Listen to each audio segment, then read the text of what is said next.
दोस्तों, अंतिम सिंचाई भी हमारी काफ़ी प्रभावित करती है हमारे गेहूं की फसल की जो पैदावार मिलती है उसके लिए। और इसका हमें जब हम प्रयोग करते हैं, सावधानी बरतते हैं, तो हमें जो हमारा गेहूं है वो गिरने से ही बच जाता है। और गिरने से बचने का मतलब होता है करीब 25 से 30% उत्पादन ज़्यादा लेना। अर्थात यदि हमारी फसल गिर जाती है तो उसमें जो हमारी पैदावार है 25 से 30% स्वतः कम हो जाती है। तो यदि हम अपने गेहूं को गिरने से बचा लेते हैं तो हमारा जो गेहूं है हमें ज़्यादा पैदावार देता है। तो दोस्तों, ये जो गेहूं की जो सिंचाई है इसे पूरी समय किस प्रकार करना चाहिए, अर्थात जो अंतिम समय जो होता है सिंचाई का, अंतिम सिंचाई जो होती है वो किस समय करनी चाहिए, तो इसी के बारे में आज चर्चा करेंगे। साथ ही ये भी जानेंगे कि जो हमारा गेहूं है उसे हम कैसे गिरने से बचाएं। तो शुरू करने से पहले आपसे अनुरोध है, यदि आप चैनल पर नए हैं तो चैनल को अभी सब्सक्राइब कर लें, वीडियो को लाइक कर दूसरे किसान दोस्तों में शेयर करें। तो दोस्तों, जब हम अपने गेहूँ की जो सिंचाई करते हैं, सभी सिंचाई करते हैं, तो उसमें काफ़ी ध्यान रखते हैं कि पहली सिंचाई कब कर सकते हैं, दूसरी कब करते हैं। तो लेकिन जो अंतिम सिंचाई है आज उसी पर बात करेंगे कि हमें अपने गेहूं की अंतिम सिंचाई कब करनी चाहिए और इसमें क्या क्या सावधानी बरतनी चाहिए।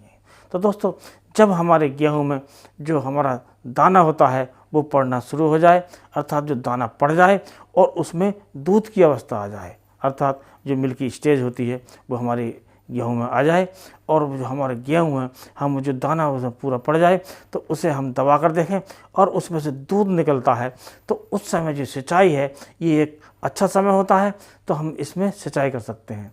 और दोस्तों, ये जो सिंचाई है ऐसा करने से हमारा जो दाना है वो मोटा और चमकदार बनता है। क्योंकि दोस्तों, इस समय यदि सिंचाई का अभाव रह जाता है, नमी कमी रह जाती है हमारे ज़मीन में, तो हमारा जो दाना है वो पिचक जाता है और दाना सुखड़ा पड़ हो जाता है। और दाना सुखड़ा पड़ने से हमारी जो पैदावार है वो घट जाती है।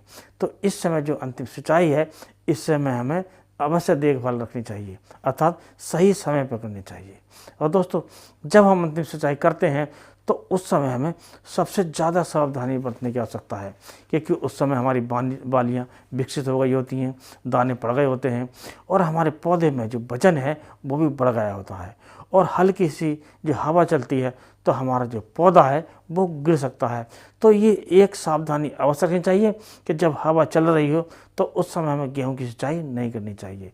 जिस दिन हवा नहीं चले हवा, तभी हमें अपने गेहूं की सिंचाई करनी चाहिए, जिससे हमें गेहूं की जो उपज है वो ज़्यादा मिलेगी। क्योंकि जब हमारा गेहूं गिरने से बच जाएगा तो हमें जो उपज है वो ज़्यादा मिलनी स्वाभाविक है। तो इस प्रकार हम अपने गेहूं की अंतिम सिंचाई सही समय पर करके अपने गेहूं से ज़्यादा पैदावार ले सकते हैं। और दोस्तों, लेकिन कुछ खेतों की जो नमी है वो कम रख पाती है, जो सैंडी भूमि होती है, जो रेतीली ज़मीन होती हैं, उसमें जो है जिससे पानी की जो मात्रा है ज़मीन में कम रुक पाती है। तो इसके बाद हम जो सिंचाई है वो एक बार कर सकते हैं।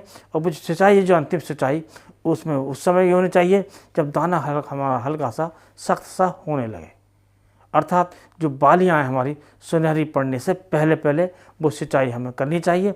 और ये जो ज़मीन होती है जो रेतीली होती है ये उनके लिए है।